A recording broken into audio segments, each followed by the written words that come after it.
네, 여러분 안녕하세요. 여의도 펀드 매니저 팀입니다. 자, 오늘은 5G 리뷰 탑 5 두 번째 시간 OE 솔루션과 RFHIC에 대해서 같이 다시 분석을 해보도록 하겠습니다. 제가 전 시간에 전체적인 5G 시장의 현황 이런 거 상황들을 삼성전자를 기반으로 해서 이야기를 해드렸죠. 뭔가 반등의 모멘텀은 있다. 하지만 그 반등이 V자 반등으로 머리를 끌고 확 올라갈 그런 상황은 아닌 것 같다. 하지만 바닥 탈출은 가능할 것 같다. 기술적 반등 가능할다. 이렇게 이제 요약 정리를 해볼 수 있을 것 같은데요. 이번엔 구체적으로 종목들에 대해서 한번 알아보도록 하겠습니다. 처음에는 OE 솔루션입니다. OE 솔루션 결론부터 봅시다. 바닥 탈출이란 절체절명의 상황에 놓인 거죠. 실적이 절대치 수치에는 낮으나 예상치 기준으로 비용 점검을 통해서 버티고 있는 것으로 파악이 되고 있다. 5G 산업의 최악은 지나간 것 같으나 이를 다시 상승으로 돌려 세울 모멘텀이 없는 게 매우 부정적이다. 이정 회장은 미국 방문은 일회성일 확률이 많고 또 수주가 나오려면 많은 또 시간이 걸릴 것 같고 올해는 나오기 힘들 것 같아요. 내년에 나오는데 그 기간 기다리는 사이에 또 하락할 확률 그런 가능성도 있기는 주의가 필요합니다. 장기 투자가들만 진입을 추천하고 기존에 가지고 계신 분들은 무조건 전보입니다. 지금은 파는 시기가 아니죠. 제가 10월 초 이제 처음 이제 블로그 이제 유튜브를 할 때 그때는 팔아서 메타버스나 뭐 다른 걸로 옮겨가라 이렇게 과감히 추천했는데 지금은 반대입니다. 지금 깔고 앉으셔야죠. 네. 동사의 주가 추이 보겠습니다. 네, 72,000원을 찍고 32,000원까지 딱 반토막 났죠. 이게 어느 정도까지 올라와야 되는데 최소한 4만 원대를 회복하고 5만 원대 이렇게 올라와야 되는데 살짝 이제 금요일 날 보였는데 오늘 월요일 어떤 모습으로 나올지가 제일 중요합니다. 이번 주에 반등이 팍팍 튀어 올라서 바닥에서 15에서 20% 올라오지고 옆으로 기면서 다음에 내년에 호라이즌이라든지 이런 쪽 물량이 나온다면 추가 상승은 가능한데 좀 관심 있게 지켜볼 그런 종목들인 건 사실인 것 같습니다. 네, 수급추이 한번 볼까요? 네, 국내 기관들은 뭐 거의 손을 대고 있지 않습니다. 외국인들도 듬성듬성 사지 크게 사지는 않는다. 그렇게 팔지도 않는데 일단은 수급 측면에서 매력은 없어 보입니다. 하지만 수급이라는 것은 늘 바뀔 수 있기 때문에 지속적으로 국내 기관들이 언제 또 들어올 것이냐, 외국인들이 언제 들어올 것이냐 이런 것들 잘 살펴봐야 되는데 이번 주가 굉장히 중요한 것 같습니다. 오이솔루션 동사는 어떤 기업인가? 동사는 광트랜시버. 광트랜시버는 광송신기를 뜻하는 트랜스미터와 수신기를 뜻하는 리시버의 합성을 한 거죠. 대용량 라우터 및 스위치 등의 광통신 장치에서 전기 신호를 광신호로 바꾸어 광섬유를 매체로 송신하며 반대로 송신된 광신호를 수신하여 다시 전기 신호로 바꾸어주는 광송신 및 광순신 기능을 다 담당하는 그러한 제품을 만드는 거다. 그런 모듈을 의미하는 거죠. 그렇죠? 네. 그래서 굉장히 중요한 기업, 초창기 이제 투자를 할 때 반드시 필요한 그러한 제품을 생산하는 기업이라고 볼 수 있습니다. 5G 초창기 투자할 때. 네. 두 번째 중요한 것은 동사의 서프라이 체인입니다. 과연 오이 솔루션은 어떤 기업들이 납품을 하고 있는가? 오이 솔루션 한번 볼까요? 먼저 삼성전자에 납품을 하고 있습니다. 노키아에도 납품을 하고 있죠. 화웨이도 납품을 하죠. 에릭슨에도 납품을 하죠. RFHCI와 함께 가장 골고루 글로벌 통신 3사, 뭐 4사, 5사 중국까지도 다 중국은 ZTE는 납품을 하지 않고 화웨이만 납품을 하는데 이런 회사들에 납품을 하고 있는데 최근에 화웨이가 좀 주춤한 게 영향을 좀 많이 미치고 있는 것 같아요. 하지만 서프라이 체인은 굉장히 중요한 역할을 하고 있는 기업이다. 이렇게 볼 수가 있습니다. 이런 표들은 좀 화면을 캡처하셔가지고 자기 책상에 딱 붙여놓고 공부를 하시면 훨씬 눈에 쉽게 들어옵니다. 제가 이거 좀 깨끗이 지워 드릴 테니까 화면을 캡처하셔서 인쇄를 하신 후에 붙여놓으십시오. 그동안의 동사의 주가 하락 원인을 보면 너무나 많이 알겠지만 최근 부진한 실적은 삼성전자, 버라이즈형 광통신, 광트랜시버 공급 계약이 3분기보다 4분기에 집중이 예정됐기 때문에 3분기에 많이 나오긴 했는데 이게 4분기로 연기됐다는 의미로 봐야죠. 아까 8조를 5년간에 나누어서 공급을 해야 되는데 특히 9월을 기점으로 삼성전자의 버라이즈형 공급 물량이 감소세를 보이고 다음에 4분기 매출도 가파른 증가를 보기 어려울 수 있다는 시장 전망이 나오면서 주가가 바닥을 향해서 2중, 3중 바닥까지 지금 내려와 있는 상황이죠. 결국 뭐 동사의 주가 하락의 핵심은 시장 자체가 안 좋고 마지막 그 보류했던 삼성전자 버라이즌형 물량도 연기되어 있는 상황이다. 4분기도 그렇게 좋을 것 같지는 않다. 이게 이제 기본 핵심이었죠. 동사의 3분기 실적을 한번 리뷰해 보겠습니다. 매출액은 마이너스 26.44%, 영업이익은 마이너스 69.6%. 그러나 시장 기대치는 상회했던, 이게 무슨 의미인지는 모르겠습니다만, 최근 15일날 발표된 3분기 실적은 매출액 222억, 영업이익 15원으로 전년 동기비 매출이익은 마이너스 26% 감소했고 영업이익은 마이너스 69.6% 감소하며 여전히 부진한 실적을 지속하고 있다. 다만 시장 컨센서스 매출이 225, 영업이익 11억인 대비 잘 나온 것은 있었는데 과연 이걸 가지고 잘 나왔다고 할 수 있을 것인가? 좀 웃음이 나오죠. 3분기 실적에서 긍정적인 것은 매출액이 감소함에도 불구하고 시장 기대치보다 수익성이 개선되고 있다. 그런데 이 수익성 개선이 비용을 줄였다는 거죠. 네, 매출이 늘어나는 거나 뭐가 있다는 게 아니라 이런 면들은 좀 생각을 해봐야 될 것 같습니다. 5 제품을 포함한 와이어리스 제품 및 텔레콤, 데이터컴 제품의 매출액은 전년 동기와 유사하였지만 FTTH, MSO 제품 등이 전년 동기 대비 78.6% 아주 감소를 하면서 치명타를 가한 거죠. 그렇죠? 그래서 FTTH와 MSO 제품이 핵심 주력인데 이들의 매출 감소가 크게 동사의 영업이익과 매출액을 짓누르고 있는 큰 원인이지 않나 이렇게 볼 수 있습니다. 그럼 좀 더 FTTH와 MSO는 왜 부진했는지를 한번 알아보겠습니다.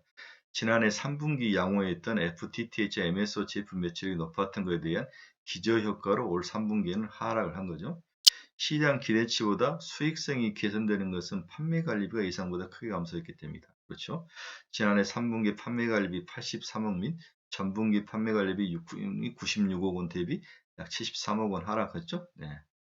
하락한 73억 원을 기록했다. 그렇죠? 지난번 3분기 판매관리가 83억 원, 전분기 2분기는 96억 원, 3분기에는 73억 원 좀였다는 거죠. 관리비 하락 부분이 영업이익으로 나타납니다. FTTH는 뭔가 이 단어 정말 이동통신 공부하는 사람 중에서는 중요한 단어이죠. 꼭 머릿속에 기억해 하셔야 됩니다. Fiber to the Home이라는 약자이죠. 가정 내 광 케이블 혹은 댁내 광 케이블로 불리는 광 케이블 과입자망 방식으로 초고선 인터넷 설비 방식의 한 종류죠. 그러니까 초고의 인터넷 설비를 많이 깔지 않는다는 거죠. 그렇죠? FTTP, Fiber to the Premises 라고 한다. 다른 광통신 방식의 초고속 인터넷이 외부의 어느 지점까지만 광섬으로 연결하고 집안의 경우는 랜선이나 동축 케이블 등 다른 방식으로 연결되고 다르게 광 케이블을 가정까지 끌고 들어온 거죠. 그래서 기존의 ADSL에 비해서 100배 이상 빠르고 안정된 품질 서비스를 제공하는 게 FTTH인데 원통 광통신 광 케이블을 깔아주는 건데 그 사업이 뭐 집에 잘 방문 못하죠. 잘 안 부르죠. 사람들이 코로나하고 이런 영향 때문도 있고 그런 것들이 동사 매출에게 큰 타격을 주고 있는 것입니다. 동사의 4분기 전망 한번 볼까요? 4분기도 부진이 예상되고 있습니다. 2022년 글로벌 투자도 기대해보는 2022년 정도에 대해서 글로벌 투자가 증가할 것 이 정도 기대 정도 수준이라는 거죠. 시장 추정 4분기 예상 실적은 매출액 232억, 영업이익 17억을 전망한다. 이는 전년 동기비 매출액은 5.9% 감소하고 영업이익은 흑자 전환할 것으로 예상됩니다. 흑자 전환 정도죠. 여전히 국내 및 해외의 코비드-19 상황 지속으로 5G 인프라 투자 확대가 지연되고 있기 때문이다. 최근에 유럽이 또 난리 났죠. 다시 재확산되고 있는 미국도 그렇고 이런 부분들이 5G 투자를 참 어렵게 하고 있습니다. 이게 이제 사람이 가서 설치하고 이런 것들이 포함이 되는데 인건비도 비싸고 여기 일할 수 있는 사람도 많지 않고 그 다음에 사람과 접촉도 싫어하고 그 다음에 그렇게까지 통신업을 어젠트하게 뭔가를 해야 될 그런 상황도 아닌 것 같고 제가 여러 번 이야기했죠. 유럽과 미국 사람들은 속도감이 우리와 다릅니다. 우리처럼 모든 것을 빨리빨리 하자면 뒤집어지는 그런 나라들이 아닌 거죠. 문화적 차이도 굉장히 중요합니다. 다만 2022년을 기대하는 이유는 백신 보급과 함께 국내 및 해외 5G 투자가 진행될 것으로 예상되는 점은 긍정적이다. 특히 미국, 일본 고객 확보를 기반으로 실적 성장이 예상되고 있다. 이 정도 기대감은 누구나 쓸 수 있는 상황이니까 봐봐야 알겠죠. 동사 향후 전망 한번 보겠습니다. 미국 인프라 법안이 2022년 실적의 핵심 변수로 작용할 전망에 통과가 됐죠. 법안이 통과됐으면 무선뿐만 아니라 유선에도 20년과 같은 미국 FTTH 대규모 매출이 발생할 수 있을 것으로 전망된다. 가정집까지 광캡을 깔아주는 거에 FTTH 비즈니스라고 그랬죠.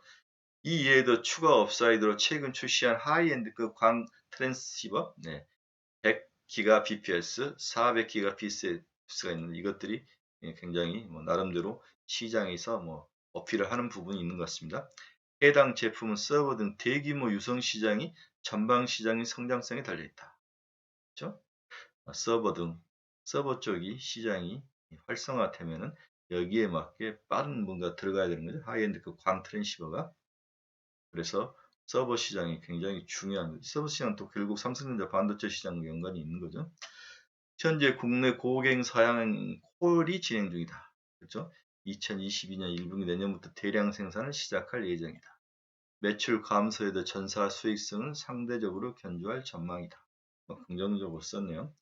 현재 주요 공급 제품은 고마진 제품군 위주이며 레이저 다이오드 양산이 느리지만 점진적으로 늘고 있기 때문이다. 그렇죠? 레이저 다이오드 양산이 느리지만 점진적으로 늘고 있기 때문에. 네, 이런 애널리스트의 글들을 제가 직접 가져왔는데 이들은 좀 내년에 좀 좋아질 것이라는 긍정적인 시각을 많이 녹여놓고 있습니다. 동사 실적 전망을 보면 이게 이제 영업이익률이죠. 영업이익률은 한 10% 정도. 매출액은 여전히 제일 낮은 막대 그래프가 찍히죠. 그죠? 네. 보면 와이어리스가 5 장비 안에서도 와이어리스 제품 성장이 이 팔았는데 굉장히 큰 영향을 미치고 있습니다. 2019년이 참 좋았네요. 이때 주가가 최고였죠. 다시 이제 상승할 확률은 분명히 있어 보인다. 네, 그렇죠.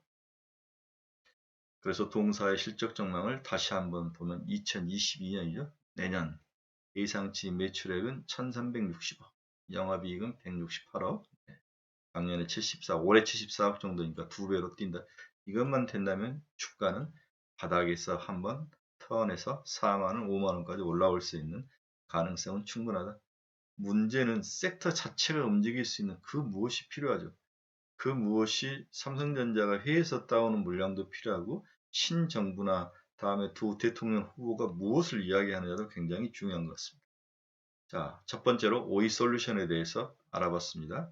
다음은 RFHIC에 대해서 알아보도록 하겠습니다. 네, RFHIC의 주가를 한번 볼까요? 48,000원까지 찍다가 이렇게 다이빙을 해서 28,000원대까지 왔다가 지금 3만원대 살짝 올라와 있는 상황인데요. 정말 이거 가지고 계신 분들 속 탄 걸 생각하면 너무 안타깝습니다.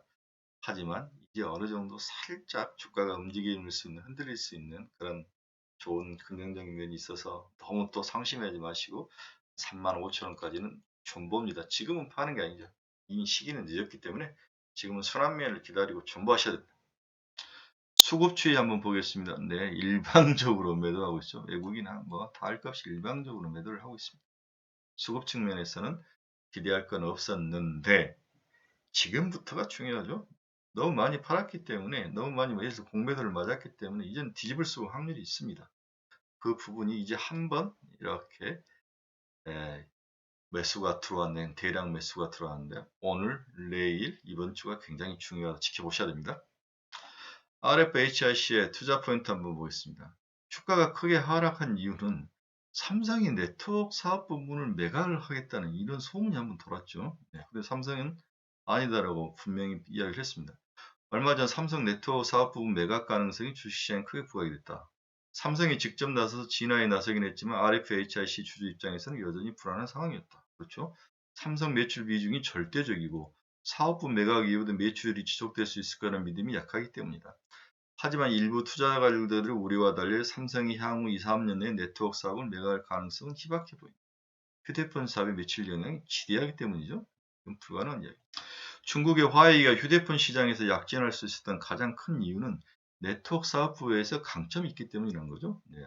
또 과거 삼성과 LG는 사내 존재감이 전혀 없던 셋톱박스 사업을 TV 사업에 미칠 영향을 고려해 2017년이나 18년이 되어서야 매각에 나선 바가 있죠.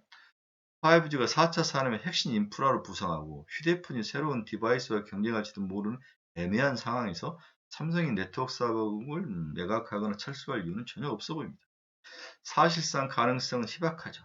아마도 노키아가 인수가 쉽지 않다는 그 소식이 시스코가 삼성 네트워크 사업 인수를 원해서 소문이 와전된 가능성이 높은데 현 상황에서는 매각이 성사시키기는 어려워 보인다는 거죠. 그렇죠? 시스코가 노키아를 인수하고 싶었나 보죠. 그렇죠? 삼성이 5G를 포기한 모양새가 될 것이기 때문에 이건 불가능하죠. 이게 핸드폰 사업에 영향을 미칩니다. 동사의 두 번째 매력 포인트는 전력 반도체 JV를 조인트 벤처를 맺었다는 거죠. 국내 글로벌 반도체 웨이프 제조사와 조인트 벤처를 준비. 누군 SK죠. 설립 완료 시점은 2022년으로 예상을 하고 있습니다. JV 조인트 벤처를 통해 진행될 세부적인 사업계획 규모에 대해서 윤곽은 10월과 12월 사이에 들어갈 가능성이 높아 보이는데 아직까지 윤곽은 아직 안 나오고 있는데 아마도 전기차 충전 관련 윤곽이지 않나 생각을 합니다. JV 파트너사 계열사가 전기차 충전소 사업을 영위하고 있다. 그렇죠? SK가 가나 GAN 반도체 특성을 감안시 향후 JV에 유력해 보이는 사업 분야는 전기차 충전기입니다. 여기에 GAN 반도체를 사용하면 열과 지속성과 효율성이 높아지는 거죠. 사업 본격화 시 2025년까지 최대 700억 규모의 매출을 기대할 수 있을 것으로 추정된다. JV를 통해서 RFHIC의 기대 효과는 총 3가지인데 첫 번째는 안정적인 웨이프 조달을 확보할 수 있고 웨이프를 SK가 대주니까 다음에 전력 반도체 캡티 마켓이 확보되면서 그렇죠. SK 쪽에서 자기들 전기차 충전 관련된 시그널 EV를 들고 있으니까 가나 반도체 기술 경쟁력이 또한 상승할 수 있는 거죠. 그렇죠? 이런 좋은 점들이 있습니다. 이것은 굉장히 동사가 바닥을 탈출할 수 있는 좋은 모멘텀으로 보여집니다. 4분기부터는 본격적인 실적 회복 추세로 진입이 가능한 것인가? 삼성 미국향 기대감이 실현 가능성이 제일 중요하죠. 3분기 RFHIC 연결 매출액은 191억 원, 영업이익은 마이너스 1억 원 적자를 기록했죠. 미국 매출이 부진했기 때문이랍니다. 하지만 4분기엔 2분기 수준을 넘어서는 실적 기력이 유력해 보입니다. 삼성을 비롯한 미국 버라이전향 매출 증대와 더불어 방산 매출이 증가할 것으로 기대되기 때문이죠. 이렇게 큰 기업도 분기 매출이 마이너스 1억을 찍기도 하네요. 네. 그래서 우리가 RFHIC를 너무 좋은 기업들로 많이 알고 있다 실망해서 늪속에 빠졌는데 이런 것들을 보면 씁쓸합니다. 네. 현재 수주 동향을 감안하면 2022년부터 실적 전망은 더욱 낙관적이다. 좀 더 자세히 봐야 되겠네요. 삼성이 AT&T와 T-모바일 밴드로 선정되지 않는다고 보수적으로 가정해도 실적 전망은 나쁘지는 않을 것이다. 이렇게 보는 시각도 있네요. 이게 하나대투의 김 애널리스트의 의견이신데 네. 보수적으로 보셨는데도 실적은 지금보다 나아질 거다 이렇게 보시는 것 같습니다. 미 코로나 시대를 맞이해서 3에서 4GHz 주파수 대역을 다량 확보한 버라이전이 본격적으로 투자에 나설 것으로 예상되기 때문이다. 나서야 될 것 같아요. 이제는 인프라 보완도 해줬고 다음에 바이든 정부가 뭔가 실적이 필요하죠. 네, 실질적으로 고객들, 자기 국민들에게 피부에 와닿는 그 무엇이 통신 인프라 장비지 않습니까? 인프라 쪽이지 않겠습니까? 2022년 삼성전자의 매출액은 938억 원으로 금년 대비 2배 성장이 예상된다. 이게 맞는다면 동사는 돌아설 거로 보입니다. 동사의 또 다른 미래 먹거리는 RF 에너지 분야 사업 확대 추진인데 앞에서는 조인트 벤처 이야기를 했었죠. 이는 에너지 분야로 이제 확대를 하고 있는데 RFHIC는 자사의 주력 부품인 지라갈륨 트랜지스터, 지라갈륨 트랜지스터 및 증폭기를 적용시킨 반도체형 마이크로웨이브 제너레이터를 다양한 RF 에너지 분야를 활용함으로써 기존에 운영하고 있던 통신사업과 방산사업의 RF 에너지 사업까지 사업 포트폴리오를 확대하고 있다. 당연히 이쪽으로 가야 되겠죠. 그렇죠? 네. RFHIC가 반도체형 마이크로웨이브 제너레이터를 적용시키는 사업 분야는 플라즈마, 가열, 가속기 등 3가지로 분야에 사용이 된다는 거죠. 마이크로웨이브 제너레이터가 플라즈마 비즈니스에도 사용되고 가열하는 비즈니스도 사용되고 가속기 분야에도 사용된다는 거죠. 이 가운데 플라즈마 사업은 반도체에 사용되죠. 증착하는데 다양하게 응용이 가능한 만큼 수소를 생산하는 설비, 폐기물 처리하는 장비, 화학 기상 증착 내 반도체 공정 장비 등에 적용될 예정이다. 그렇습니다. 플라즈마 기술이 적용되는데 여기에 사용되는 반도체가 RFHIC의 반도체가 사용된다면 굉장히 미래 먹거리를 장착하는 좋은 모습이 될 수 있을 것 같습니다. 수소 생성용 마이크로웨이브 제너레이터가 수소 생성에는 어떤 제품으로 들어갈 수 있느냐? 수소 생성용 마이크로웨이브 제너레이터는 이산화탄소 발생 없이 수소를 생산하는 플라즈마 메탈 열분해 방식의 수소 생산 설비에 적용이 가능하다. 오케이, 이거 좋네요. 플라즈마 메탄 열분해 방식의 수소 생산 설비에 동사의 제너레이터가 들어갈 수 있다. 기존의 수소 생산 방법과 달리 저비용 그린 수소를 생산할 수 있다는 특징이 있다. 또 폐기물 처리용 마이크로웨이브 제너레이터는 기존 마그네트론 제품 대비 높은 플라즈마 온도를 일정하게 유지할 수 있고 국내 바이오매스 산업 발전 사업에 당사 제품이 적용돼 올해부터 매출이 발생 중에 있다. 벌써 이 분야에서는 매출이 발생하고 있네요. 폐기물 처리용에도 사용될 수 있고 플라즈마가 사용되는 다양한 영역에도 동사의 마이크로웨이브 제너레이터가 사용이 넓어지고 있는 그런 좋은 점을 볼 수 있을 것 같습니다. 다음은 가열과 가속기 사업에도 동사의 반도체가 적용될 수 있는데요. 가열 사업 분야에서는 주파수 등을 조절해 원하는 위치에 선택적으로 열이 전달할 수 있게 하는 가열용 마이크로웨이브 제너레이터를 개발했다는 거. 굉장히 중요합니다. 그렇죠? 예. 원하는 위치에 선택적으로 열이 전달할 수 있게 만들 수 있는 가열용 마이크로웨이브 제너레이터를 개발했다. 식품 가공, 필요한 사업과 식품 가공, 제약 및 신소재 사업에 적용할 수 있고 특히 식품 가공 분야에서 대량의 식재료를 해동하고 조리 및 건조할 수 있어 국내 식품 대기업과 협업을 진행하고 있다. 좋은 소식입니다. 다음 가속기 분야에서는 마이크로웨이브 제너레이터는 암 치료 등 의료 분야 및 산업 분야에 적용이 가능하다. 그렇습니다. 암 치료에도 포함이 사용할 수 있죠. 특히 의료 분야의 경우 입자를 가속해 개복하지 않고 원석 암세포를 제거하는 치료 장비로 활용할 수 있다는 거죠. 네, 이게 가속기의 특징입니다. 수술을 하지 않고 암세포만을 제거할 수 있는 그러한 기능. 현재 글로벌 의료기기 업체에 일부 제품이 적용됐으며 내년에는 다수의 글로벌 기업과 공급 논의가 이어질 것으로 보인다. 네, 동사는 참 매력 포인트를 많이 가지고 있는 JV를 맺어서 SK그룹과 JV를 맺어서 전기차 충전에 관련된 반도체를 공급하고 다음에 마이크로웨이브 제너레이터가 여러 분야에서 다양하게 사용될 수 있는 확장성을 가지고 있고 동사는 지금이 바닥인 건 확실합니다. 마지막으로 동사의 영업이익률을 한번 보겠습니다. 2021년 매출액은 1061억 원, 영업이익은 61억 원. 내년을 한번 봅시다. 2022년에는 매출액 1713억, 네, 한 70% 올라가네요. 영업이익도 64, 24, 4배 정도 더 올라가네요. 262억. 지표평가가 거의 확실합니다. 사야죠. 이 종목은 좀 물리더라도 시간이 걸리더라도 사서 가지고 있으면 충분히 먹을 수 있을 거로 보입니다. 신규 진입도 가능하게 보입니다. 자, 우리가 긴 시간 우리가 오이 솔루션하고 RFHIC에 대해서 공부를 했습니다. 여러분들이 좀 한번 자신의 자기 생각으로 한번 뒤집어서 다시 한번 보시고 생각을 정리해서 투자를 결정하시기 바랍니다. 투자는 자기 판단에 의해서 하시는 거죠. 오늘 이번 주에 좀 5G가 올랐으면 좋겠어요. 네, 너무 많은 분들이 물려 있어서 마음고생 많이 하시는데 안타깝습니다. 화이팅 힘내시고 잘 견디시기를 바랍니다. 긍정적으로 봤습니다. 나머지 세 종목은 제가 3편에 다시 올리겠습니다. 감사합니다.